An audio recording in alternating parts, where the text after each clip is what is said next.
Merci, salut, bonsoir à tous. Alors, pourquoi parler du UX? Parce que c'est bien de savoir ce que c'est l'UX.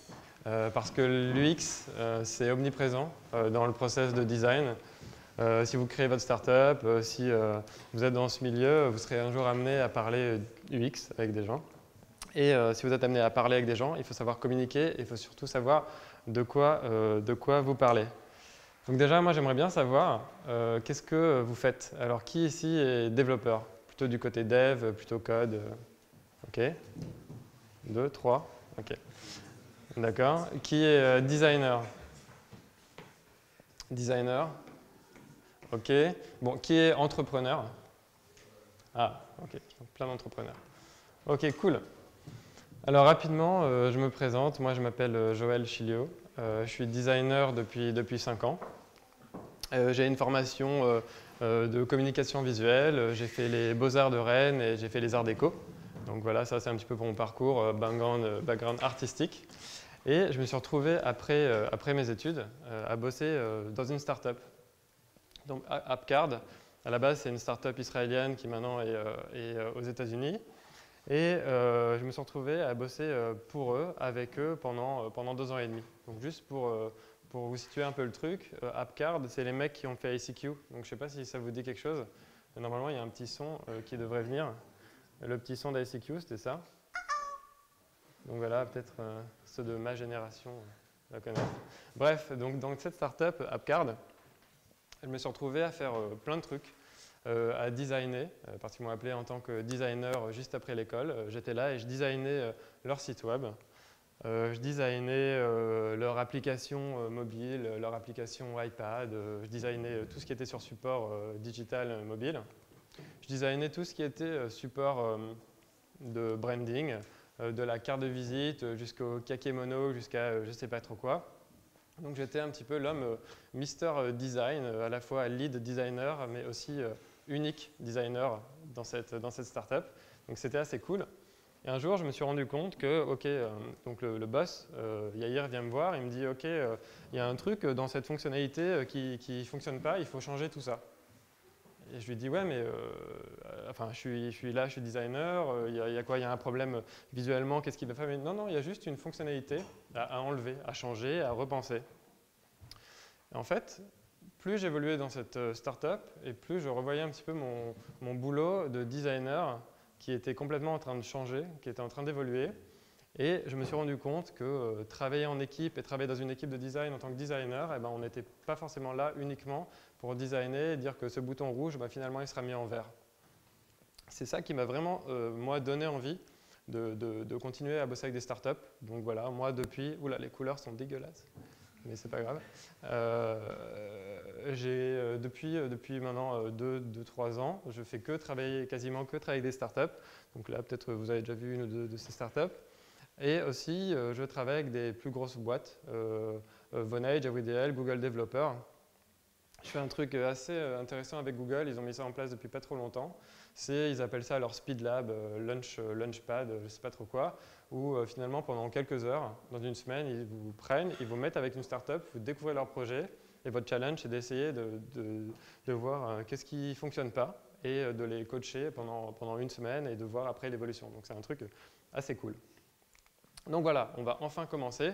Donc mon objectif est de vous faire découvrir aujourd'hui l'UX à travers 5 fausses idées reçues ou 5 idées reçues, comme vous voulez, sur l'UX. Tout ça, ces exemples-là sont inspirés de faits réels. C'est-à-dire que je ne suis pas là pour me foutre de la gueule de tous les clients avec lesquels j'ai bossé, mais souvent, je viens avec des demandes, j'entends des demandes un petit peu bizarres. Vous allez voir ça, et j'avais juste envie de prendre ça et d'essayer d'identifier, de voir quel était le problème pour essayer de partager tout ça et voir en fait, qu'est-ce qu'on ne comprend pas dans l'user experience. Donc, la première fausse idée reçue, c'est en fait non. J'ai envie de faire une expérience avec vous. Alors, ça c'est voilà. Il me faut un volontaire. Alors, le seul truc que je peux dire, c'est que ça ne va pas faire mal. Il me faut un volontaire. Donc voilà, un volontaire. C'est un peu... un volontaire, ok. Est-ce que tu as déjà entendu parler de Brompton? Ouais, attends. C'est un... Ok, non, c'est bon. Okay. Donc, voilà. Tu vas enlever... Non, je regarde. Okay. Non, c'est pas vrai. Est-ce que tu sais ce que c'est? Ouais. Est-ce que tu as déjà expérimenté ça? Non. Ok. Donc c'est quoi? Qu'est-ce que c'est que ce truc? Ça a l'air d'être un truc de cirque là. C'est le truc sur lequel Ok. les mecs pédalent, non? D'accord. Alors voilà, ce que je vais te demander, en fait, c'est pas ça, c'est plutôt enfin, on peut appeler ça un vélo en fait. Non, mais parfois on me dit, ah, mais t'es venu avec ta chaise roulante, alors quand tu l'as à la main, ça fait, bah non, pas trop, mais voilà, bref. Voilà, est-ce que, voilà, tu peux l'analyser le truc, je vais te demander d'essayer de l'ouvrir et de le monter. Pour pas te donner la pression en 10 secondes. Ah ouais. Non, non, je déconne, vas-y, fais ce que tu veux. À partir du moment où tu forces, c'est qu'il y a un problème, donc théoriquement, t'es pas censé forcer. Ok. Vous voyez tous ce qui... Là, t'étais chaud. Ouais. Voilà. Ok. Ok. Peut-être pas un bon exemple parce que je suis vraiment nul en ce genre de truc. Bah justement, c'est un excellent exemple. Voilà. Voilà.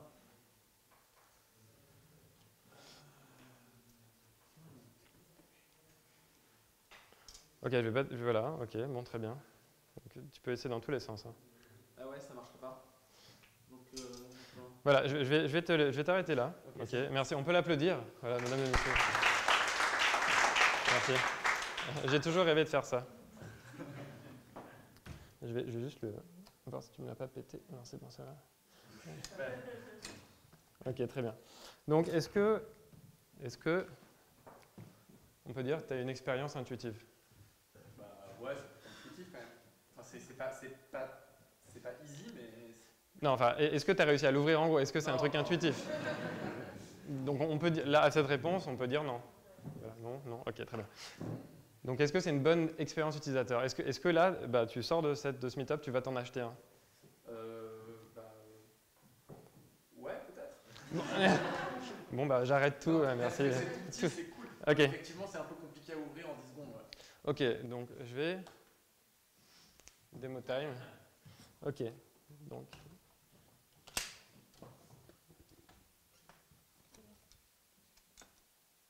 Hop.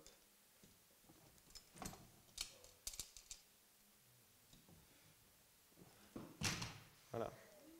Et là, je peux en faire, je peux rouler, ça roule très bien. Et je peux le mettre de côté. Et voilà, je peux le refermer. Hop, tac, tac, tac, tac, tac.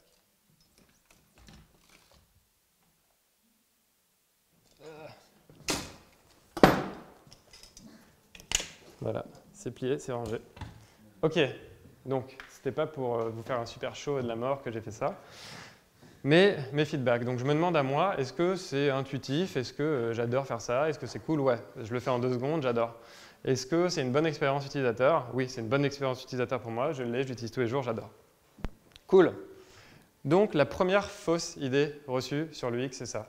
C'est quand on vient me voir et qu'on me dit j'ai envie d'avoir une application intuitive. Je veux que mon application mobile soit intuitive. Moi, je réponds à ça non. Donc rapidement, une expérience, c'est une connaissance acquise par la pratique. Et le mot intuitif, c'est de la compréhension immédiate sans recours à l'expérience. Donc les deux mots, expérience utilisateur et intuitif, ça ne va juste pas ensemble. C'est un oxymore, on n'a pas le droit d'utiliser ces deux mots ensemble. Donc, voilà, je suis désolé, je n'ai pas été sympa avec toi, parce qu'il y a un truc que je ne t'ai pas montré. Quand tu télécharges une application, quand vous téléchargez une application, il y a des trucs qui viennent. On te dit, ok, ben, cette application, elle est super cool parce qu'elle te permet de faire ci, elle te permet de faire ça, mais tu peux aussi faire ça, et tu peux aussi faire ça. Donc en général, toi, tu lis ça, tu regardes l'image, tu lis ça, mais en général, tu ne lis pas ce qu'il y a écrit en dessous. Mais ça, c'est ce qu'on appelle l'onboarding. Et l'onboarding, c'est super important. Et c'est ce que je ne t'ai pas fait, en fait. Je ne t'ai pas donné le mode d'emploi du truc. Ce qu'il faut savoir, avec Brompton, c'est quand tu vas dans un magasin et que tu achètes un vélo comme ça, les gars, ils ne te laissent pas sortir tant qu'ils ne t'ont pas onboardé, tant qu'ils ne t'ont pas dit, voilà, les 4 étapes, les 3 étapes ici pour ouvrir le vélo, c'est ça. Donc il faut bien que tu te mettes à gauche, il faut que tu fasses ci, il faut que tu fasses ça. Si tu commandes un vélo Brompton chez toi, bah pareil, ils te filent cette vidéo, ils te donnent un petit mode d'emploi, ils te disent, tiens, avant d'ouvrir le vélo, check cette vidéo, regarde comment ça fonctionne. Donc voilà, ça c'est ce que je ne t'ai pas montré. Et ben, c'est sûr, c'est impossible d'ouvrir ce vélo si tu ne sais pas, je veux dire, si tu sais pas comment ça marche. Cette expérience est tellement importante pour Brompton que ça fait partie de leur marque. C'est-à-dire que leur identité visuelle inclut ces 3 étapes-là. Donc pour montrer à quel point c'est ça qu'ils vendent et c'est cette expérience qui est hyper importante pour eux. Donc voilà le premier point. Alors ce qu'il ne faut pas dire, c'est je veux une application intuitive, mais ce qui est hyper important, c'est d'éduquer ces utilisateurs. Donc c'est ça, il faut prendre l'utilisateur par la main, il faut lui montrer comment l'application, le système que vous êtes en train de créer pour eux va fonctionner. Il y a plusieurs façons de faire. Il y a de l'onboarding par étape, mais tu as aussi les onboarding dans l'application. On va dire, tiens, ce petit truc-là qui clignote, eh ben, tu vas cliquer là et ça va te permettre de faire ci, ça va te permettre de faire ça. Il y a un flow, je sais pas, ça peut être sous la forme, plein de formes, un questionnaire, on va dire, tu vas répondre à ces étapes-là et ça va te montrer comment utiliser l'application. Donc le deuxième point, c'est quelqu'un qui vient me voir en me disant, j'ai besoin d'une refonte UX. Donc refonte UX, là-dedans, dans cette phrase-là, de ce besoin ici, je vois 2 problèmes.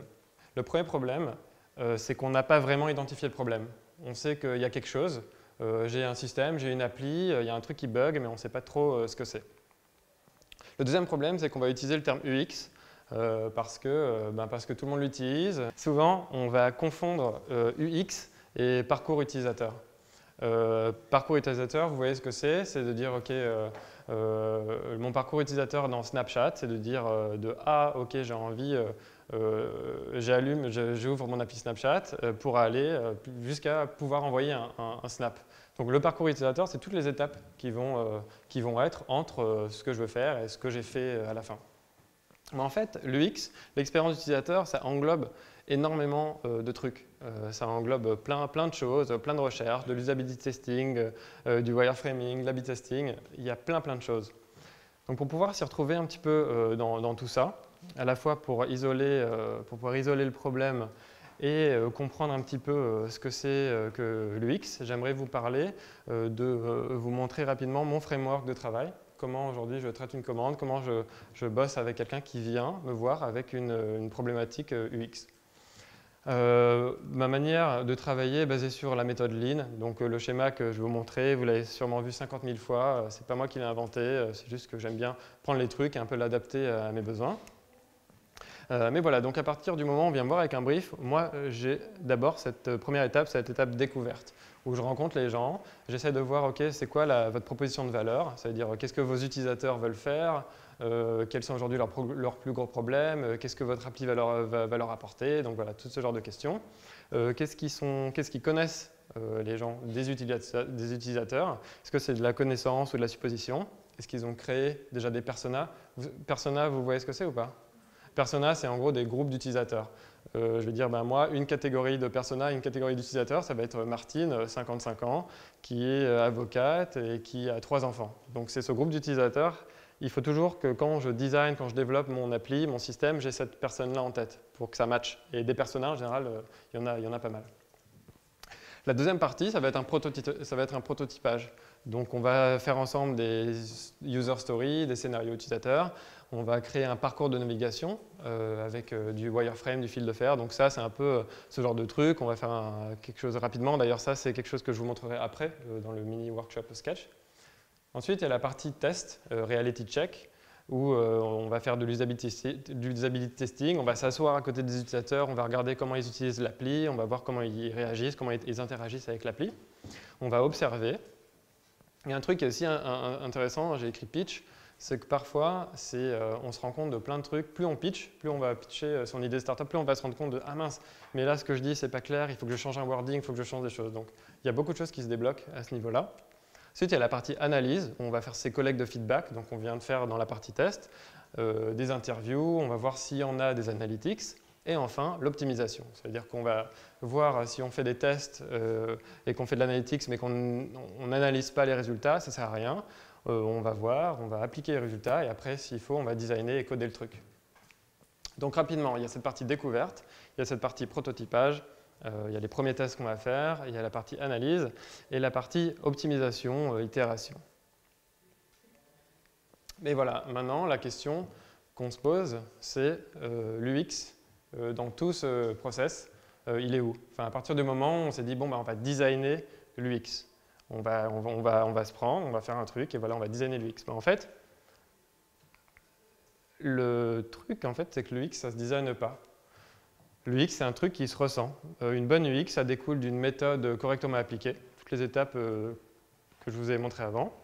Nous, ce qui nous importe, c'est que l'utilisateur vive une bonne expérience, qu'il apprécie le produit qu'il est en train d'utiliser et surtout qu'il garde un bon souvenir de cette expérience-là.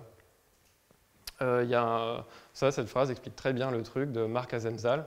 On ne design pas l'expérience, mais pour l'expérience. Pour moi, c'est assez clair. Donc dans ça, ce qui est intéressant, c'est pas dire j'ai besoin d'une refonte UX, parce que ça reste un truc super vague, mais il faut vraiment savoir quel est le problème pour savoir comment on va attaquer le problème et comment on va justement régler ce problème. Troisième point, j'aimerais une UX responsive. Donc rapidement, responsive, qu'est-ce que c'est? C'est que j'ai un site web et j'ai un téléphone et j'ai envie que ça fonctionne et que tout se passe bien sur mes deux supports. Il y a des éléments à garder, ça va paraître super logique, mais par exemple, je suis monsieur Facebook, j'ai envie de faire la version mobile de Facebook, je ne vais pas mettre mon identité, mon branding, je ne vais pas tout mettre en vert parce que c'est mieux. Donc non, il y a des choses à garder, les éléments visuels, votre branding, votre identité, il faut le garder. Ça peut vous paraître logique. J'ai travaillé avec des gens, leur marque c'était une espèce de logo orange. Ils sont passés sur mobile et ils se sont rendus compte que sur les écrans, je ne sais plus, d'iPhone, ce orange-là était dégueulasse. Donc ils se sont dit non, mais en fait, on va juste inverser les couleurs, on va prendre le orange et l'inverser, on va mettre en blanc et les typos en orange. Ok, visuellement, c'est vrai que c'était plus beau, mais leur marque avait disparu. Si tu prends les deux applications, desktop et mobile, c'était complètement différent. Donc ça ne marchait pas du tout. Mais il va quand même y avoir des éléments à repenser. Est-ce que certains d'entre vous ont déjà posté un appart sur Airbnb? Ont loué leur appartement avec Airbnb? Ok, cool. Je vais vous montrer cet exemple. Donc l'user story qu'on va faire ensemble, c'est moi j'ai un appartement. En anglais, c'est List Your Space. J'ai un appartement, j'ai envie de poster mon appart et de louer mon appart sur Airbnb. Donc comment ça marche? Ok, je suis là-dessus. Je sais que tiens, c'est en haut à droite. Je vais cliquer là-dessus, List Your Space. Et là, j'arrive directement là-dedans. Donc là, il me dit, OK, Home Type, Room Type, Accommodate City. Donc je vais choisir, OK, j'ai un appartement, une chambre privée, on est 4. Et j'habite, ma maison est à San Francisco. Voilà, OK, je continue. Allez, continue. Voilà. Et directement, j'arrive sur ça. OK, on veut me faire rentrer dans l'appli, donc on me demande mon sign up, 3 sign up ou login. OK, très bien. Regardons comment ça marche sur téléphone. Sur téléphone, OK, j'arrive. Ah tiens, List Your Space, il n'est pas en haut à droite. Bon, OK, cool. Je suis sur mobile, j'ai déjà utilisé une application mobile plus d'une fois dans ma vie. Je me dis, ça doit être dans un menu. Donc bon, OK, là je sais que ça doit être dans le menu en bas. Très bien, menu en bas à droite, je clique dessus. Allez, ça bug. OK, et là je vois directement List Your Space. Pareil, je ne suis pas logué encore dans l'application, je ne me suis pas inscrit ni rien. Je clique là-dessus, et là j'ai une présentation différente. Déjà, ce n'est pas le même ordre. Il me demande What type of space, donc mon appartement, ma maison entière. Ensuite, OK, il me demande What kind of place. OK, là je vais rentrer appartement. Et là, il me demande d'abord où j'habite. Donc là, je vais rentrer San Francisco. Hop. Et enfin, il me demande plusieurs trucs qu'il ne m'avait pas vraiment demandé avant. Et ensuite, il me dit de me loguer, de me faire un sign-up, mais il n'y a même pas toutes les autres possibilités. Je ne peux pas faire le sign-up normal, mail, Facebook, peu importe. Je ne peux même pas login. Si je veux login à partir d'ici, je dois tout recommencer, me barrer et tout refaire. Donc là, ce que je voulais, c'était vous montrer que pour faire le même flow sur mobile, il m'a fallu 4 pages pour faire, alors que sur la version desktop, c'était que sur une seule page. Mais j'ai envie de vous dire, c'est pas grave. C'est hyper chiant de scroller dans les applications mobiles quand on peut fonctionner de manière plus linéaire. Et j'ai aussi, enfin, on a aussi remarqué que l'ordre avait complètement changé, c'est que la dernière étape, c'est la troisième étape, et que finalement, dans l'application mobile, je vais pouvoir demander beaucoup plus d'informations à l'utilisateur. Un dernier truc que je vais vous montrer, c'est la partie qu'est-ce qui se passe quand je veux faire ça sur Safari. Donc, donc là que je suis en mode web, pareil, je n'ai pas le list sur space en haut à droite. Le menu, finalement, il n'est pas en bas à droite comme avant, mais il est en haut à gauche. Donc je vais cliquer dans ce menu, je vais l'ouvrir. Là, je cherche list sur space, il n'y a pas. Je ne peux pas poster mon appartement. OK, je me dis, il faut peut-être que je sign up pour le faire, ou que je login ou que je sign up. Donc je vais sign up. Là, il me demande ça. OK, je me connecte. Et là, non, toujours pas. Ah mince, j'ai spoilé. Bon bref, non, toujours pas. Donc pourquoi? Ah non, voilà, toujours pas. En fait, c'est juste que Airbnb s'est dit, mais personne ne fait ça. Personne ne va mettre son appartement sur Airbnb en passant par son browser, Safari, machin bidule. Personne ne va le faire, donc on ne va pas s'embêter. On ne va juste pas mettre cette fonctionnalité. Ce n'est pas plus compliqué que ça. C'est pas parce que votre site web fonctionne et qu'il est calé que la partie mobile va fonctionner de la même façon. Les fonctionnalités doivent être responsives à l'utilisateur. C'est ça qui est important. On parle d'utilisations différentes, dans des lieux différents, avec des utilisateurs différents. Aujourd'hui, quand on parle d'uniformisation UX, c'est vraiment l'utilisateur qui nous intéresse. Donc, faut aussi des reçus, j'aimerais une UX responsive. Moi, je dis non, ce qu'il faut, c'est penser aux usages des utilisateurs et qui ne vont pas utiliser leur mobile, leur desktop, leur tablette en fonction de là où ils sont. Quatrième point, il y a trop d'étapes dans mon flow, donc trop d'étapes dans mon parcours utilisateur, dans mon flow de navigation. Il y a un truc qu'on aime bien chez les designers, c'est le less is more. Cet aphorisme, il passe bien, il claque. En gros, ça dit que la simplicité et la clarté conduisent à un bon design.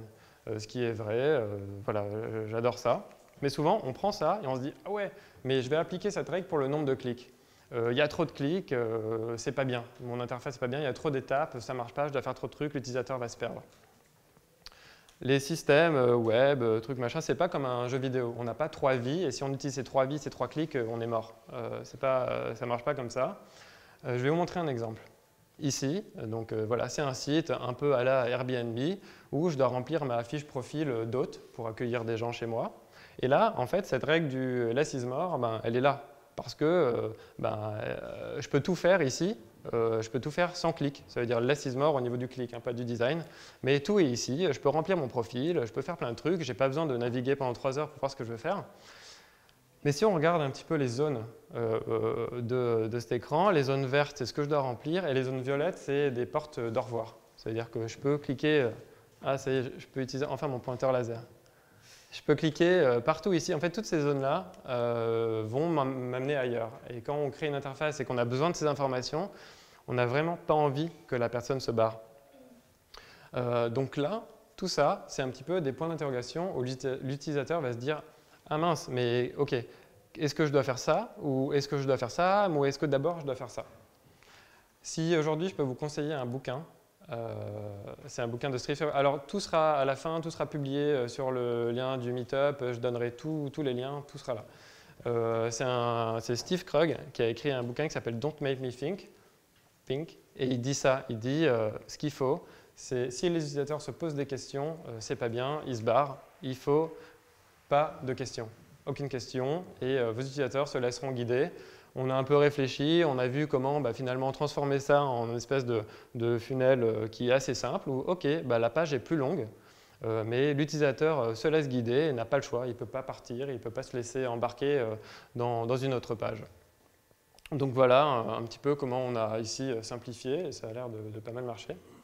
Donc, pour ce point-là, trop d'étapes dans mon flow de navigation, moi, je reprends ce que dit Steve Krug, et le plus important ici, c'est de supprimer les interrogations. Et après, la navigation se fera de manière, peut se faire de manière beaucoup plus simple. Cinquième et dernier point, sortons un MVP pour tester l'application. Ok, alors non. MVP égale argent. Vous pouvez faire ça bien avant. Ce qu'il faut, quand on fait un système, il faut, pareil, vous l'avez déjà entendu, si vous faites votre startup, si vous montez votre truc, tester rapidement. Je vais vous montrer quelque chose. Quelqu'un voilà, est venu me voir, faisait une application de live stream. Okay, le but, il y en a pas mal qui sortent en ce moment, c'est de pouvoir filmer un événement live avec son téléphone et de le partager. Donc là, on voit les replays. Donc ça, c'est les lives de mes potes. Ils ont posté ça. Voilà. Donc je peux consulter, je peux passer les slides, je peux passer du temps, mais je ne vois pas trop où j'en suis dans la vidéo. Il y a un petit marqueur en bas. Voilà, j'ai envie d'essayer, je vais faire une vidéo. OK, boum, je presse pour le live. Et là, OK, je suis en mode live, mais ils m'ont contacté pour des problèmes de design, d'expérience utilisateur, parce qu'il y avait plein de petits trucs qui n'étaient pas clairs. Par exemple, là, je ne sais pas, je ne vois pas le temps. Si aujourd'hui, j'ai posté une vidéo, j'ai envie de la supprimer, ce n'était pas clair. Je ne sais pas si vous avez vu avant, on va attendre que ça finisse de charger. Il y a un petit...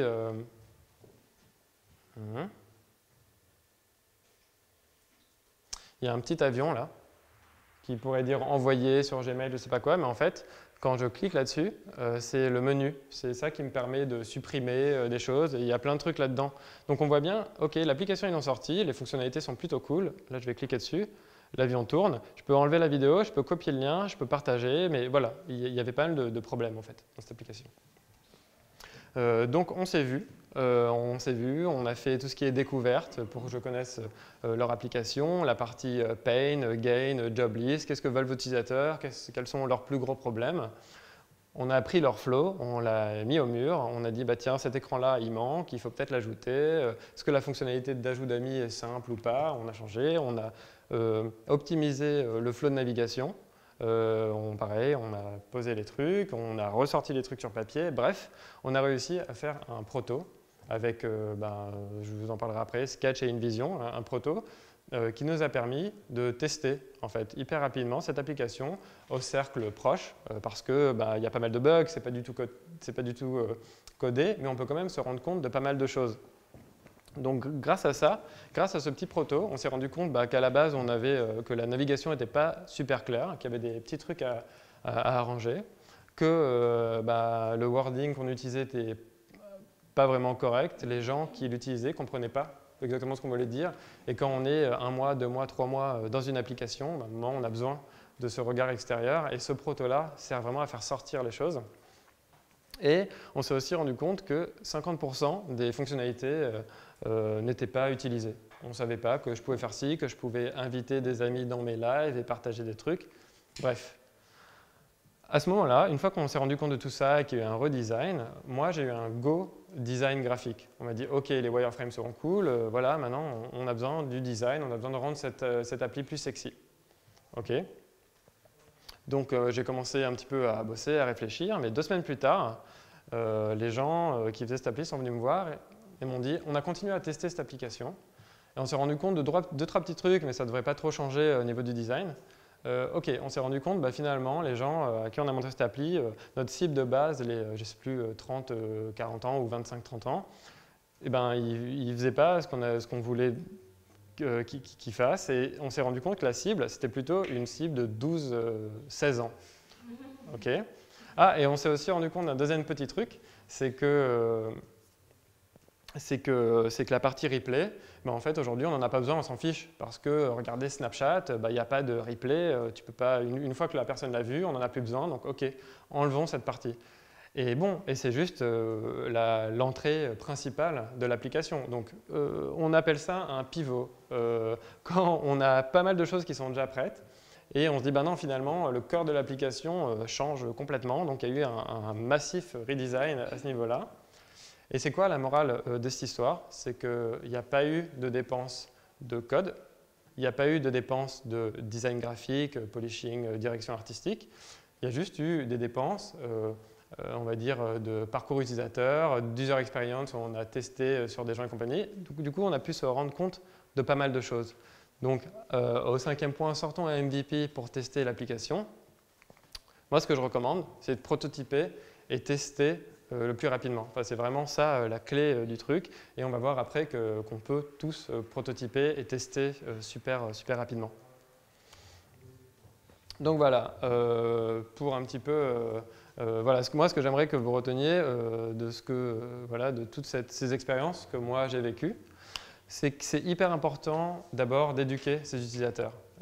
Voilà, c'est super important.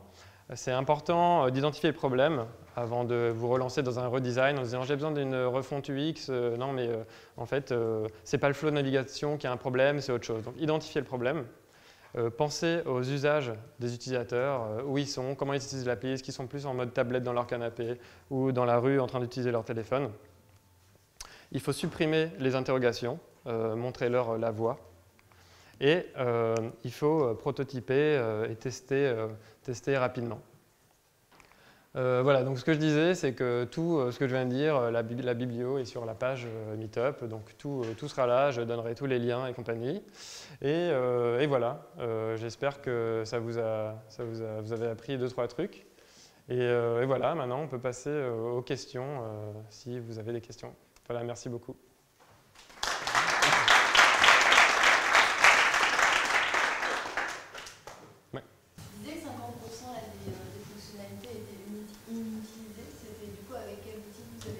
Non, en fait, zéro metrics. Zéro metrics, on sort un proto, on se met à côté de la personne, ou bien on filme son écran. Là, c'était plus en mode pote autour de soi. Bah, tiens, en général, c'est bien de donner, quand tu testes une application, il faut donner des user stories. Parce que si tu prends ton téléphone et que tu dis bah, teste cette application, ça ne marche pas. Je veux dire, tu sais pas, la personne ne sait pas ce qu'elle cherche. Mais quand tu dis, OK, essaye de poster ça et explore ce que tu peux faire autour de cette fonctionnalité, par exemple, d'ajout d'amis sur tes lives, OK, ben on s'est rendu compte que la personne allait faire un live, poster un live, mais n'ajoutait pas des gens à participer à ces lives. Et il y avait plein de petites choses comme ça qu'on a vues et que on ne savait pas qu'on pouvait partager des smileys, mettre des émotions, il y avait des menus qui n'étaient pas explorés. Mais ça, c'est un truc qu'on voit. Eux, ils ont fait leurs tests d'un côté, et nous, on a fait nos tests d'un côté. Et du coup, concrètement, l'utilisateur savait connaissait les fonctionnalités, il avait un débrief avant des fonctionnalités.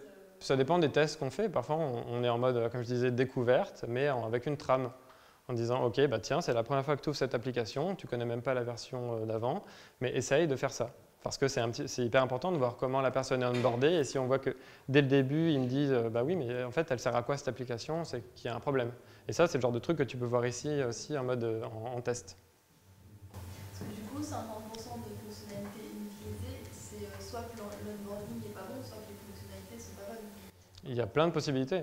Ou bien la personne que tu vas utiliser, ta persona, c'est quelqu'un de 55 ans qui n'a pas du tout l'habitude de live streamer ces trucs. Donc OK, elle va se rendre compte que les fonctions basiques qui sont hyper importantes pour nous, on va se rendre compte qu'elles ne sont juste pas exploitées en fait. Après, voilà, et on peut s'en rendre compte assez facilement avec du proto assez simple, quoi. Du coup, le prototypage, il est fait avec Sketch. Je vais vous montrer. Là, par exemple, ces prototypages, on les a fait avec Sketch et InVision. Je ne sais pas si vous connaissez InVision, c'est un truc qui... Je vous en parlerai après. Je vous montrerai, en fait, il y aura peut-être d'autres questions, mais ce que je vais vous présenter après, donc c'est une démo. Je ne vais pas vous faire un cours de Sketch, c'est une démo de Sketch et d'InVision. Je ne vais pas non plus vous apprendre à faire du design, le design pour les nuls en 5 minutes, non, je ne peux pas faire ça, mais je vais vous montrer voilà, comment faire ça. Okay. Et ça c'est fait en réel. Hein. Moi, je suis un utilisateur, je swipe, tiens là j'ai mon formulaire de sign-in, ok, je rentre dans l'appli, je check, mon mot de passe, mon truc de vérification, ça ira moins vite après. Et voilà, et là c'est une application, ok, je vais ajouter un contact, blablabla, et tout ça en fait c'est testable en fait, tous les boutons fonctionnent et on va faire ça ensemble, on va faire la partie design sur Sketch et la partie importation et animation de ces designs sur InVision. Pour revenir sur l'idée d'éduquer l'utilisateur, est-ce qu'il y a des situations où justement ça peut être un peu ennuyeux ou agaçant? Enfin, par exemple, moi personnellement, si c'est un jeu, si je télécharge un jeu, j'ai envie de jouer tout de suite. Enfin, j'ai envie de jouer tout. Et si c'est une application plus de productivité qui va m'aider dans mon travail et tout, j'ai envie de lire les étapes pour comprendre. Ouais. Aujourd'hui, quand tu télécharges des jeux, Par exemple, il y a un super jeu que je viens de télécharger qui s'appelle Alto. Je ne sais pas si vous connaissez Alto's Adventure. C'est un jeu qui est super beau, le design est trop stylé, machin. Et souvent dans les jeux, c'est comme dans les jeux vidéo. Il y a cet exemple, le tout vieux Mario. Et ben, quand tu commences, en fait, c'est un des seuls moments dans Mario où tu as un écran noir à gauche de l'écran. Du coup, tu ne peux pas avancer là. Okay, donc, tu vas comprendre que tu dois avancer par là. Et aujourd'hui, les jeux, ils ont tous repris ce même pattern. Les jeux d'iPhone, ils vont te dire, OK, saute au-dessus du rocher pour attraper les étoiles. C'est juste que cet onboarding, c'est un type d'onboarding. Ils te prennent par la main, mais en te faisant jouer. Et ça, c'est le mieux. Je veux dire, si tu arrives aujourd'hui à onboarder quelqu'un en faisant utiliser l'application, c'est ce qu'il y a de mieux. Là, les exemples que je vous ai montrés, c'est des exemples de 4 slides, mais vous pouvez vraiment passer ces slides et onboarder la personne en lui disant voilà, maintenant tu as envie de faire une vidéo, donc appuie longtemps ici. Et voilà. Ce qui est important, ce n'est pas la manière de le faire, c'est juste de le faire en fait. Mister Gabriel, c'est une appli qui permet de s'ajouter des anges gardiens, par exemple. Bon, c'est plus, je suis dans une situation où j'ai peur, il peut peut-être m'arriver quelque chose, donc je peux envoyer une alerte à des anges, des gens que j'ai choisis comme anges gardiens, ils reçoivent une alerte avec ma géoloc, voilà. Bref, nous, ce qu'on va faire, c'est juste ce process d'ajouter quelqu'un en gardien, mais je vous en parlerai pendant qu'on le fera. Donc, OK, j'ouvre Sketch. Ça, je peux fermer. J'ouvre Sketch, je vais faire un nouveau document. Donc voilà, je vais vraiment partir de zéro. Qui a déjà utilisé Sketch? Qui connaît ce logiciel? OK, très bien. Donc Sketch, c'est un peu un espèce de plus Illustrator, très simple, où on n'a pas besoin de passer pas mal de temps à voir comment ça fonctionne. Je vais essayer, et arrêtez-moi si vous avez des questions, des trucs, parce qu'à un moment, je vais peut-être aller plus vite. Je vais essayer de vous parler des concepts un petit peu de base pour vous montrer comment se faire des différents écrans pour prototyper des applis. Donc là, cet espace-là, c'est un petit peu comme mon bureau. C'est un bureau, et sur ce bureau, je vais poser des pages dessus. Ces pages-là, ça va être des écrans d'iPhone. Il y a un truc super cool dans Sketch, c'est là, je vais dans Insert, Artboard. Donc ces feuilles, ce qu'on pose sur le bureau, on appelle ça des artboards. Quand j'ai lancé ça, je vois ici, on me propose des tailles prédéfinies. Donc moi, là, ce qui m'intéresse, c'est de faire un mode iPhone 6 portrait. Donc ça a fait ça, ça a créé ça sur mon espèce de bureau gigantesque. Je vous parle de bureau parce qu'après, on pourra voir qu'on peut avoir plusieurs bureaux avec plusieurs types de feuilles. Voilà. Donc très bien, donc on va commencer par l'onboarding. Donc faire ces écrans d'onboarding, comme je vous montrais avant. Donc c'est important, c'est de tout le temps nommer ces artboards, donc ces feuilles. Ça, je vais l'appeler onboard 01. OK. Ce que j'ai fait aussi, et ça pareil, je vous les filerai, ça, il n'y a pas grand-chose. Hein. Ça, c'est des éléments que j'ai téléchargés et qui vont me permettre de créer quelque chose assez rapide. C'est juste pour vous dire que là, moi, je ne vais rien designer. Je ne vais pas passer du temps à faire des formes et tout. Moi, je vais juste appliquer des choses, prendre des images que j'ai trouvées à droite à gauche sur le net et voilà, choisir des couleurs. Donc, pour notre première étape, on va prendre ce téléphone-là et dire OK, on va le mettre ici. Donc, ce téléphone-là, vous savez, c'est pour vous montrer, ça se fait un écran de téléphone dans votre téléphone. Ça apparaît, là je sélectionne l'écran, je vais juste le mettre, voilà, boum, je le mets en blanc. Et je vais changer mon fond. J'ai envie de changer mon fond et de mettre, comme vous avez vu avant, voilà, je vais mettre un fond bleu. Il faut maintenant cette zone pour écrire le texte dessus, dans quoi je me fais onboarder. Donc pareil, je vais dans Insert, Shape, Rectangle. Je dessine ma forme, et vous voyez que ma forme, je l'ai dessinée à l'extérieur de cet artboard, mais tout ce qui est à l'extérieur, ça ne se voit pas, parce que là, dans ma petite boîte, là, Artboard 01, c'est dedans. Mais si je le prends et que je le sors, en fait, c'est si je prends ça et que je le sors, du coup, là, il est partout. Mais dès que ça touche un petit peu cette partie Artboard, il rentre dedans. Donc voilà, ça, là, pareil, on peut changer de couleur, donc je vais le mettre en blanc. je vais écrire un texte titre 01, donc ça c'est le premier titre. Là ici vous avez les tailles, je peux augmenter la taille. Là il y a des petits outils qui permettent de centrer, boum, en haut là, je centre, je le monte, ok. Je copie, donc ça, j'écris, voilà, vous pouvez mettre du texte ici. Je peux changer la graisse de ma typographie, bien sûr, je peux changer la taille. Donc ça c'est en gros, c'est le texte d'explication. Notre premier écran, voilà, l'application, elle sert à faire ci, elle sert à faire ça. Et ensuite, pour, vous savez, montrer les différentes étapes, là, je vais prendre un cercle, hop. Oups. Je vais faire mes petites étapes. Donc il y a pas mal de raccourcis. Si maintenant je sélectionne ça, j'appuie sur Alt et je le glisse. Je vais me mettre un peu plus près. Voilà, et que je fais pomme D, pomme D, pomme D. Voilà, ça me duplique et c'est assez rapide. Je sélectionne ces petits points là. Je peux les sélectionner dans les calques, je vais les mettre en noir et je vais les mettre en opacité, je ne sais pas, 13%. Ok, je fais juste un groupe, mais ça peu importe, je les centre, hop. Voilà, ils sont là. Et le premier, parce qu'on est sur la première page, je vais mettre l'opacité à 100%. Bon, voilà, ils sont un peu gros, mais c'est pas grave. Donc voilà, j'ai créé ma première page d'onboarding. Et ensuite, ça va être plus rapide. Je prends, je peux dupliquer en fait cette page-là. Donc tout est ici. Bien sûr, je la renomme rapidement. Onboard 2.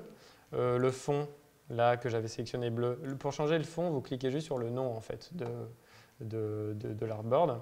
Je vais le prendre et je vais le mettre rouge. Très bien. Le téléphone, je vais dire, tiens, il va sortir, il va se mettre ici pour créer, parce qu'après, on pourra dire, voilà, on aimerait bien que quand je slide, le téléphone monte et que le fond change de couleur. Voilà.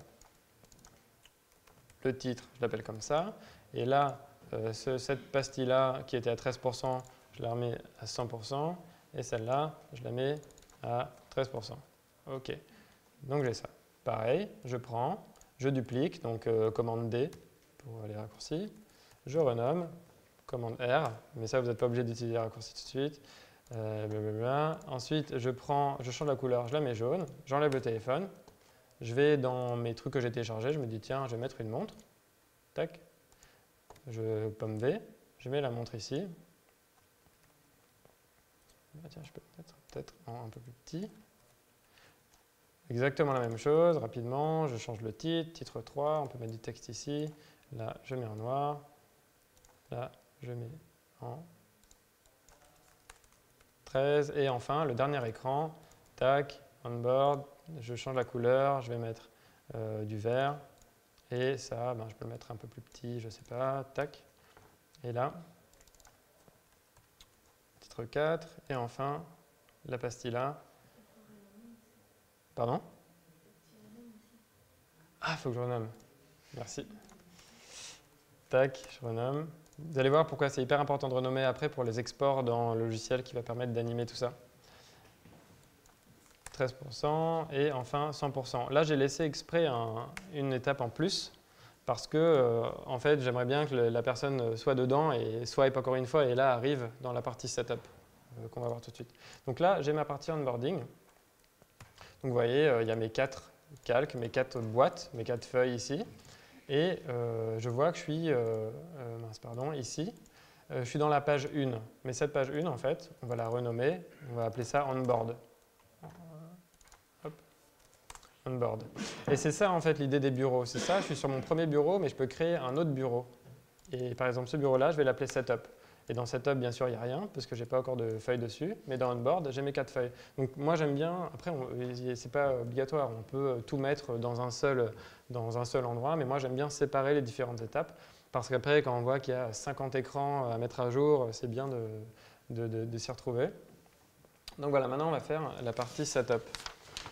Donc la partie setup, je vais commencer, pareil, même chose, je fais un artboard, portrait iPhone 6, tac, je le colle, je le renomme setup 01. Et là, vous savez, j'ai envie de prendre la barre du haut qui est très iOS. Il me faudrait un clavier aussi iOS. Et il y a un truc trop cool dans Sketch, c'est que si vous faites File, New from Template et iOS UI Design, il va vous sortir une planche, boum, avec tout ça. Plein d'éléments comme ça qui vont permettre de gagner énormément de temps dans la partie wireframe parce qu'on n'a pas à s'embêter à designer chacun de ces trucs. Donc moi, ce qu'il me faut, j'ai besoin de ça et de ça. Donc voilà, je retourne dans mon document. Je le colle ici. Pour l'instant, je ne le mets pas dans l'artboard, je le mets à côté. Et j'aurai besoin aussi d'une status bar. Je la prends, ça là, et je la colle. Hop. Ici, vous voyez que c'est plus petit, ça ne marche pas. Alors ok, je peux l'étirer, mais ça fait bizarre. Là, c'est basé sur la plus petite taille d'iPhone. Mais ici, il y a juste un truc, ça, on n'a pas besoin pour l'instant. Regardez pas ce que je fais, ça c'est notre leçon. Ça, on n'a pas besoin. En fait, dans Sketch, on peut aussi faire des styles. Si par exemple, je dis que cette barre est bleue, et que si je l'ai déclinée sur 50 écrans, donc j'ai 50 écrans avec cette barre bleue, et à la fin, je me rends compte, ah mince, finalement, je veux cette barre verte. Si on crée un symbole, ça va permettre de changer une couleur de barre et tout va se mettre à jour. Mais là, voilà, on ne va pas trop faire le temps maintenant. Voilà, donc j'ai ma barre ici. Et donc je vois la taille 375 pixels, alors que mon document est de 750 pixels. Donc je vais juste cliquer sur cette barre. Je vais garder l'homothétie ici en fermant le petit cadenas. Et je vais juste rentrer 750. Et hop, ça se met directement bien.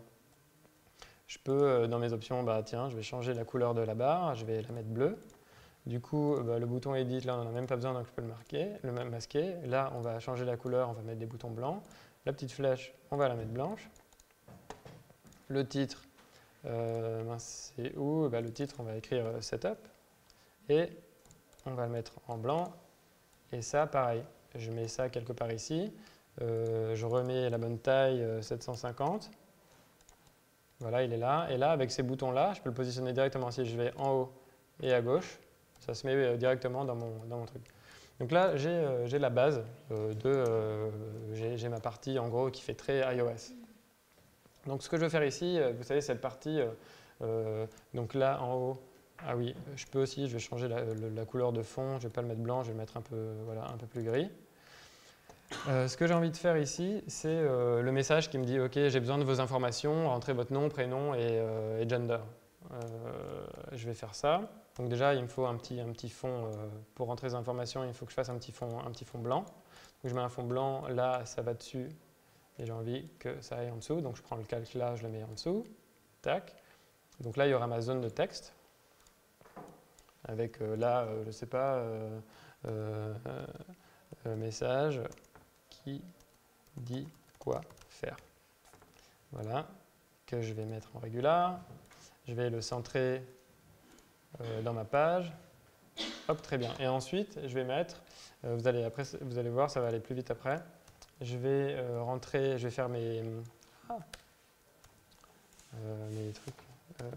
First name, last name, gender. Donc j'ai ces étapes-là. Je peux, là, avec line, je peux les espacer. Et parce qu'au début, j'ai rien rempli, c'est pas actif, on va mettre ça en gris clair. On va juste mettre des séparateurs. Donc pour ce faire, on va faire un rectangle. Tac, rectangle. Je fais mon rectangle. Là, je peux changer la taille de mon rectangle. Là, il est trop grand, mais du coup, je vais le mettre petit. 2. Je vais enlever le bord. OK. Donc là, c'est ce qu'on appelle un séparateur. Je vais le prendre, je vais le dupliquer, je vais le mettre là, tac, tac, et tac. Celui-là, on n'en a pas besoin. Ça, je vais fermer, voilà. Et là, le seul truc qui manque ici, pour continuer, non, il manque deux choses. Il manque déjà un bouton. Voilà, je vais dessiner un beau bouton, Insert, Rounded. Voilà. Tac. Un beau bouton gris parce que je suis pas encore. Tant que j'ai pas rempli ça, ça sert à rien d'avoir un bouton parce qu'il n'est pas cliquable. Mais je vais quand même mettre du texte, un text next en blanc et je vais le centrer ici. Et le dernier truc, c'est le clavier. Le clavier que je vais prendre dans les ressources que j'ai. Voilà, je le mets. Hop, 750.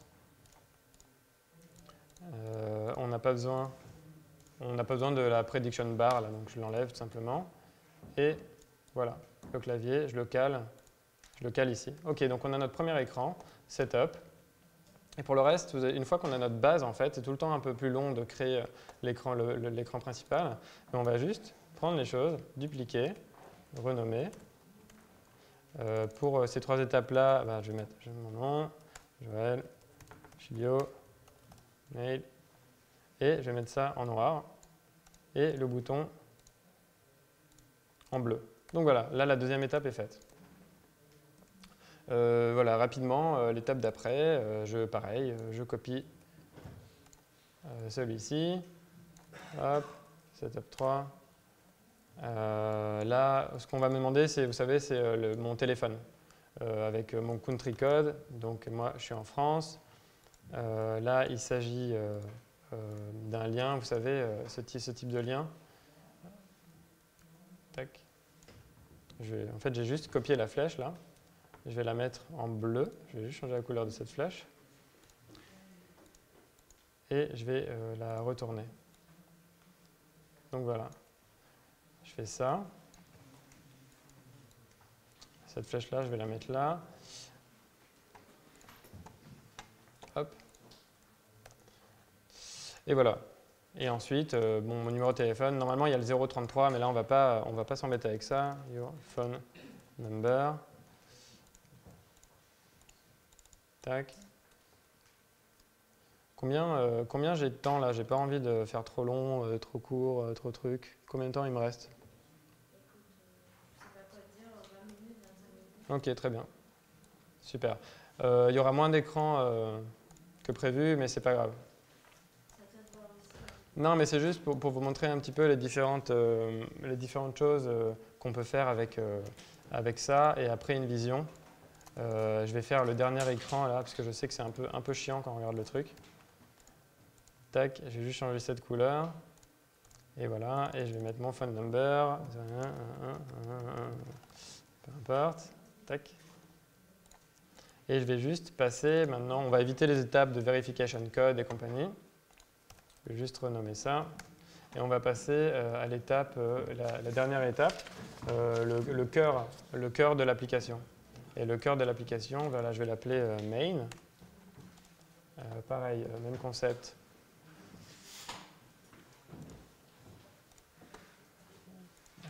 Je vais prendre l'écran que j'ai déjà fait avant, je le copie. Celui-là, je l'appelle main 01. Hop. Là, je suis dans l'application, c'est mes gardiens, Your Guardians. J'ai pas de back. Hop. Ça, en fait, donc ça c'est inversé. Du coup, ici, c'est blanc et le texte, il est bleu. On va voir que la barre là en haut, on la mettra directement dans InVision, donc c'est pas grave si la barre est pas noire ou bleue, peu importe. Tout ça, j'en ai pas besoin. Je vais créer, vous savez, cette zone où je peux ajouter mes gardiens. Cette zone où je vais dire, bah tiens, j'ai envie que Jean-François soit mon gardien. Cette zone, elle est créée comme ça. Voilà, bleu, c'est la couleur principale de l'application. Tac, donc ça c'est ça, j'ai créé juste un rond. Je vais faire ça, comment je l'ai fait ici, avec un fond blanc. Il y a une possibilité de mettre des bordures, des ombres, voilà, si j'ai envie d'ajouter un petit peu d'ombre pour faire ressortir un petit peu le truc. Voilà. Je vais dupliquer ce rectangle-là, que je mets par-dessus. Et je vais changer la couleur, je vais le mettre en bleu, juste pour que ça puisse faire un petit débord. Tac. Et à l'intérieur, je vais mettre le plus qui dit ajouter quelqu'un. Voilà. On a ça. Et une fois que j'ai fait ça, je peux prendre tous ces éléments-là et le mettre en un seul. Ça fait un groupe, comme ça tout bouge ensemble. J'ai ça, c'est un peu grand, et je vais le faire 3 fois. Et pareil, avec ces petits outils en haut de positionnement, ça peut me les mettre automatiquement, me les centrer et compagnie. Très bien. Avec une petite phrase qui dit click to add a guardian.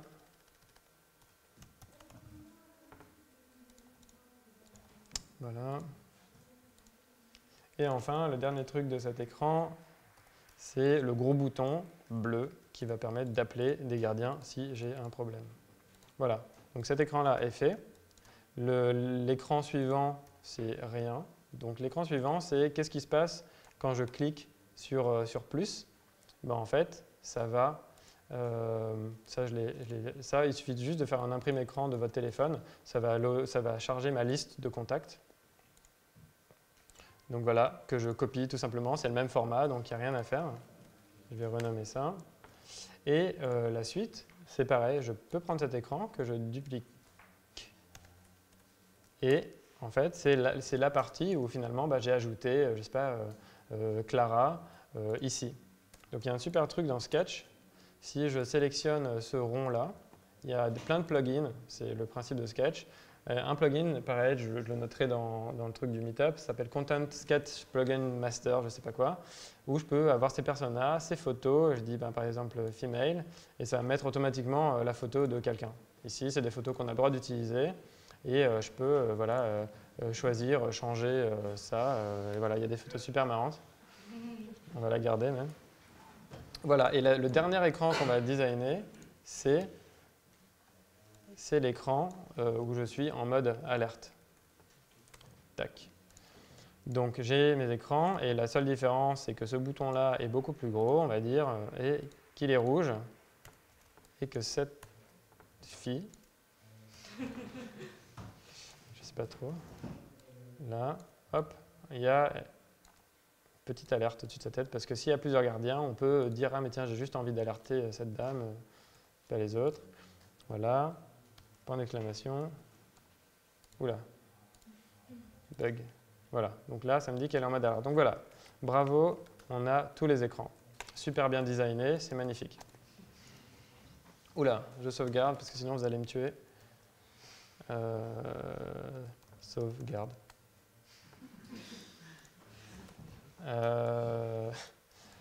Ok, donc voilà, j'ai tous mes trucs. Maintenant, ce qu'il faut faire, je suis sur Google Chrome. Je suis connecté. Alors, ce qui est cool avec InVision, c'est que vous avez droit à un projet gratos. Donc, le concept d'InVision, c'est on va prendre tous les écrans qu'on a designés, on va les mettre dans l'interface InVision, on va pouvoir les lier entre eux pour les tester sur notre téléphone mobile. Alors, je vais créer un projet que je vais appeler Wagon, parce que je ne suis pas plus inspiré que ça. Et c'est un projet iPhone, en mode portrait, parce qu'on a designé en mode portrait, je vais créer le projet. Voilà, donc là j'ai créé le projet, et j'ai un petit outil qui s'appelle InVision Sync, qui théoriquement a synchronisé mon ordinateur avec l'Internet. Et là je vois tout de suite le wagon. Donc dans mon ordi, dans le dossier InVision, je vois que dans le wagon, il a créé deux trucs, screen et asset. Et c'est dans ce screen-là, dans cette partie screen ici, qu'on va mettre tous les écrans. On va exporter tous nos écrans et ils vont se retrouver ici. Et ce qui est génial avec Sketch, c'est que c'est hyper simple d'exporter. Là, par exemple, j'ai l'onboarding, donc je les sélectionne, les 4. Je clique sur Export. Je dis, OK, pour pas que ce soit trop lourd, je vais mettre PNG. Export Layer. Là, le truc que je viens de créer, ah non, c'est pas là. InVision, le wagon, ce que je disais dans Screens. Je peux régler ma qualité du JPEG, je vais peut-être faire un peu moins pour que ce soit un peu plus rapide. Export, voilà, c'est dedans. Et là, théoriquement, je vois mon petit onglet qui réfléchit en haut. On va exporter tous les écrans comme ça se fait en même temps. Donc là, je sélectionne les écrans, export, JPEG, export, pareil dans le même dossier. Et enfin ça, tac, pareil, 3, export, bim, dans le même dossier. Ah yes, ça a marché. Donc voilà, donc là, tous mes écrans, super rapidement, sont ici. Et ils sont en train de se mettre à jour Voilà, ils vont arriver. Dans Sketch, ce qui est bien, c'est qu'on peut créer des parties. Moi, j'aime bien dire, OK, ben, cette première section, c'est la section onboard, pour que ça corresponde avec mon document Sketch. Donc là, j'ai la section onboarding. Là, je vais avoir la section setup. Et finalement, celui-là, il va quand même dans la section onboarding. J'ai la section setup. Et c'est arrivé dans l'ordre. C'est pour ça que c'est bien de numéroter et de nommer ces exports. Et la troisième partie, la dernière partie, ce sera, on va dire, main view. Ouais, là, ça bug parce que je suis en train d'uploader des écrans. Voilà. Donc ça, c'est la main view. Ça, je vais juste le mettre ici. OK, très bien. Donc là, maintenant, on va prendre ces écrans et on va les lier entre eux. Donc j'ouvre cet écran-là. OK. Je peux zoomer un petit peu en arrière. Je vais mettre un bel iPhone blanc pour qu'on le voit mieux. Voilà. Et donc là, voilà, je suis en mode navigation, mais moi, ce que je veux, c'est me mettre en build mode, en mode edit. Donc je clique ici, là, il n'y a plus d'iPhone. Et ce que j'ai envie de dire, c'est que je vais définir une zone cliquable. Donc je vais dire que tout ce qui est ici,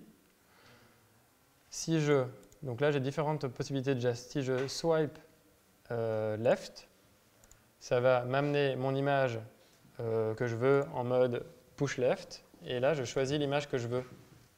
C'est-à-dire concrètement, j'ai fait ça. Et si je clique, si je me remets en mode voilà comme ça, si je clique ici, hop, ça m'a amené l'image que j'ai sélectionnée, que j'ai designée pour mon flow. Donc voilà, donc là, on va faire ça. Donc pareil, il faut toujours penser au retour. Donc le retour, c'est swipe right, l'image qui arrive par la droite, ça m'amène à l'écran d'avant. Si vous avez 15 pages, il y a plein d'automatismes, il y a plein de systèmes qui permettent d'avoir un master qui s'applique sur 100 écrans. Voilà. On n'est pas obligé de se taper ça à la main à chaque fois. Tac, pareil, arrive par la droite. Là, je prends l'écran onboarding 3. Je vais sur l'écran onboarding 3. Hop. Ça me renvoie à l'onboarding 2. Blabla. OK. Donc ça, vous avez compris le principe. Je vais le faire rapidement. Le principe du swipe, puisqu'il y a plein de mouvements, il y a plein de trucs qu'on peut faire. Ça m'amène à 3. Et la dernière écran, c'est... Hop.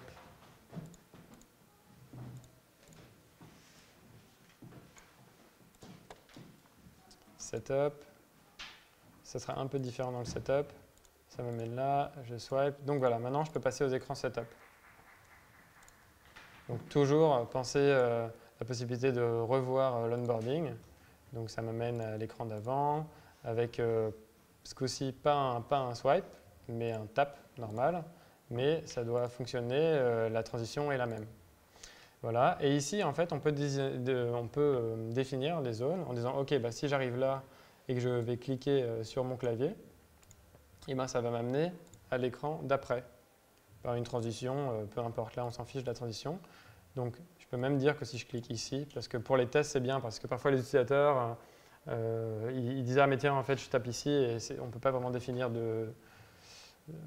en fait c'est bien de définir plusieurs zones de clic, donc je vais vous montrer, j'ai défini ça. Et finalement si je clique ici ou là, bah, ça m'amènera à cet écran, avec mes trucs remplis. Là, OK, là c'est rempli. Donc pareil, le back qui m'amène à l'onboarding en mode tac, tac, tac. Là, quand je clique sur le next, ça va m'amener à la next. Voilà, j'arrive ici. Là, je vais dire que toute cette zone-là, ça peut m'amener à la 4. Très bien. Ça aussi, ça va m'amener à la 4. Voilà. Ici, et enfin, ce bouton-là, va m'amener dans l'application, dans ma main view. Le back, voilà, bon, on va bien faire les choses, on va le faire, tac. OK.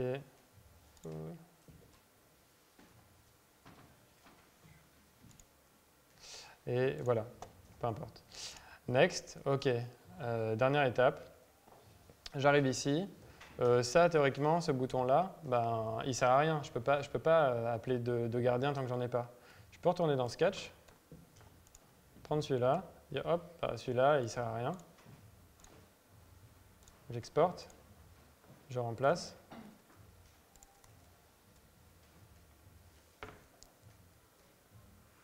Et là, ça va se mettre à jour. Quand il y a une connexion fibre optique. Voilà. OK.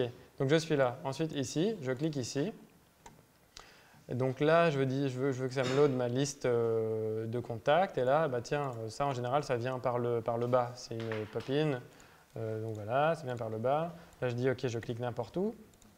Et ça me renvoie à l'avant-dernière page en descendant. Tac. Je clique ici. J'arrive là. Et là, j'ai ajouté mon contact. Et enfin, dernier écran allié. Je clique là. Je clique sur Main. Je suis en mode alerte. Et ici, je suis en mode alerte et je reviens en mode normal. Et je sauvegarde. J'aime bien mettre des zones parce que quand on est dans une application qu'on teste, là, il n'y a rien qui me renvoie au début à l'onboarding. Mais j'aime bien créer des boucles en disant, bon, bah, quand je clique là, personne ne le voit, ça me ramène au début en mode dissolve. Voilà. Donc là, en fait, on a créé, si je retourne à l'intro, on a créé un flow super rapidement et qui est, en fait, voilà, si là je peux entrer un numéro de téléphone et ça me l'envoie directement sur mon iPhone, j'ouvre le lien InVision, j'enregistre et je fais un petit truc et je peux tester ça directement sur mon téléphone. Donc quand je swipe, ça swipe, je peux revenir en arrière, je peux voir tous les écrans autant de fois que je veux. Voilà, onboarding, ah non mais finalement je veux encore voir, ah mais non, voilà. Je remplis les informations, next. Je remplis ça, next, ah j'arrive là-dedans, ah super, ah, bah, là je dois rentrer un contact, alerte, pas alerte, et voilà. C'est possible de faire une application assez rapidement, en 20 minutes, et de la faire tester. Tu peux l'uploader sur un téléphone avec un... T'as un iPhone 6? Non. Ah. Quelqu'un a un iPhone 6? Non, quelqu'un a un iPhone 6 et veut me donner son numéro de téléphone pour que je lui envoie un lien et pour qu'il puisse télécharger l'appli? En gros, bon, personne ne veut le faire. Je ne l'ai pas sur moi. Pas sur Android? Si, bien sûr, ça marche avec tout. Donc là, j'ai créé un projet pour iPhone. iPhone. Et si je vais dans Nouveau projet, bah là, par exemple, c'est un projet, ça, c'est un projet que j'ai fait pour Android tablette, ou même quand tu crées un nouveau projet, tu as tout. Ça, par contre, c'est un peu de la merde. Voilà. New project, desktop, tu as desktop, iPhone, iPad, Android phone, Android tablette. Et dans les Android, tu te demandes à chaque fois landscape, portrait, tout ce que tu veux. Mais on peut faire, en fait, tout ce qu'on veut. Voilà. Du coup, c'est pas responsive, tu peux pas faire un moment juste Non, iPhone 5 et ça... pas encore. Pour l'instant, c'est pas responsive. Aujourd'hui, si tu dois créer un flow desktop et iPhone, il faut faire 2 flows séparés. T'as un PC, il y a une alternative à Sketch? Ah ben, pas pour l'instant. Et d'ailleurs, ils sont hyper clairs avec ça. Quand tu te tapes, c'est horrible, hein. Ils te disent, bah, en fait, on veut juste pas faire pour PC. Voilà. Ils sont pas très sympas, mais... En PC, on peut juste faire une vision. Oui, InVision, InVision, c'est avec des fichiers JPEG, donc peu importe, ça marche. Mais ça, Sketch, pour faire du mock-up, il y a pas mal de logiciels qui permettent de faire ça. Il y a, ouais, bah, par exemple, pardon, ouais, je le mettrai. Ouais. Axure, je l'ai utilisé une seule fois, plein de pros l'utilisent, c'est aussi un bon logiciel tous les logiciels sont bons, hein, je veux dire, ouais, ça marche bien aussi apparemment, c'est bien aussi. Mais ouais, Affinity Designer, c'est le truc qui permet c'est un peu le nouveau Illustrator pas cher, qui permet de faire aussi un peu de wireframing, mais je le mettrai, je me le note. Voilà. D'autres questions sur les échanges avec les intégrateurs et les développeurs. Alors, tu veux un truc de ouf? Je pensais pas avoir le temps, mais ça vaut le coup. Ah ben voilà, c'est ça. Mais tu l'as déjà utilisé? J'ai utilisé récemment. Rapidement, si vous avez à dealer avec, si vous êtes designer et que vous avez des choses à transmettre aux développeurs, il y a un super logiciel qui s'appelle Zeppelin. Et c'est trop bien. Et c'est, je ne vais pas faire ça maintenant. Par exemple, pour Mister Gabriel, en fait, je donne des designs. Donc, j'upload mes designs directement de Sketch sur ça, sur Zeppelin. Donc là, ça charge tous mes trucs. Donc, c'est pour ça que c'est un peu long. Mais ça devrait arriver. Voilà. Et le principe, c'est que voilà, si maintenant voilà, on a cette page-là, donc ça, c'est un design qui existe. Là, le développeur voit exactement la même chose, mais ni moi ni lui, on ne peut pas bouger. Je veux dire, on ne peut pas faire de conneries et dire « Ah non, mais finalement, je le déplace », ce n'est pas du tout éditable, mais on voit toutes les distances. Je vois que cet asset ici, il est passé à 27 points par rapport à ça, celui-là, il est placé là, la typo, c'est plus en médium, régular, 20 points, et c'est en points, donc on peut dire…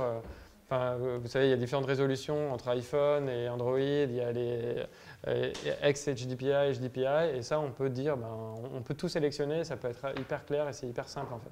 Peu importe le format de l'image que tu mets en boîte, ça marche. En fait, quand tu sélectionnes ici, là, quand tu sélectionnes une image, là, tu vois, il te demande ça, c'est 2x, donc c'est en mode Retina. Mais si maintenant j'ouvre un fichier, ça c'est un truc fait sous Android. Donc là, j'ouvre un écran, peu importe. Et là, en bas, j'ai dit que moi, mon design, je l'ai fait en XX HDPI.